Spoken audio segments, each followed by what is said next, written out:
Hey guys, it's Crafty Pops, and today we are going to be making homemade fall-themed candles out of crayons.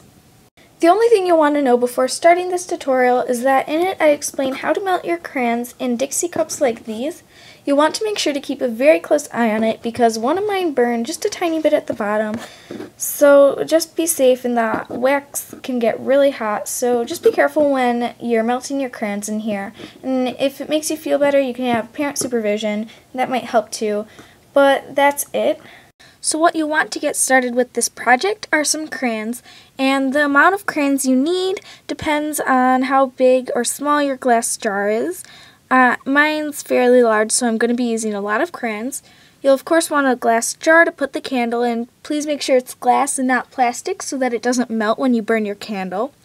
You'll want some sort of string, or if you have a wick, feel free to use that. And I'm just going to be using some toothpicks to mix up the melted wax.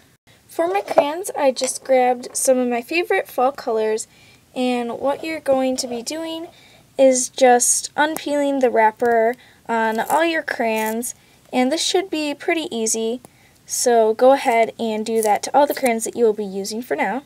Hopefully without too much effort, you will soon be done with that color of crayons and you're ready to move on. With your crayons, start to break them apart into smaller pieces. This will make them melt a lot faster. Now I have something like this. To melt my crayons in, I like to use Dixie cups. I'm just going to be putting some of these in this one Dixie cup so I can pop it in the microwave. I had to use 2 cups for just this color. Put both your cups in the microwave. To start, I'm going to put this in for 45 seconds.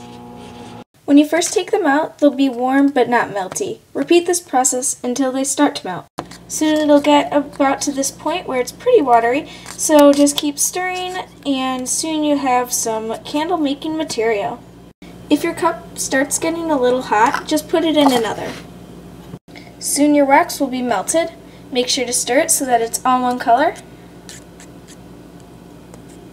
Now you're ready to pour it in, so don't forget your string.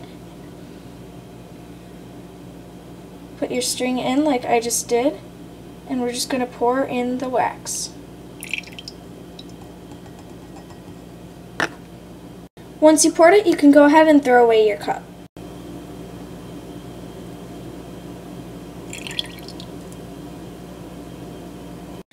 To speed up the hardening process of your wax, you can put it in the fridge. Now I'm just doing the same thing with my other colors.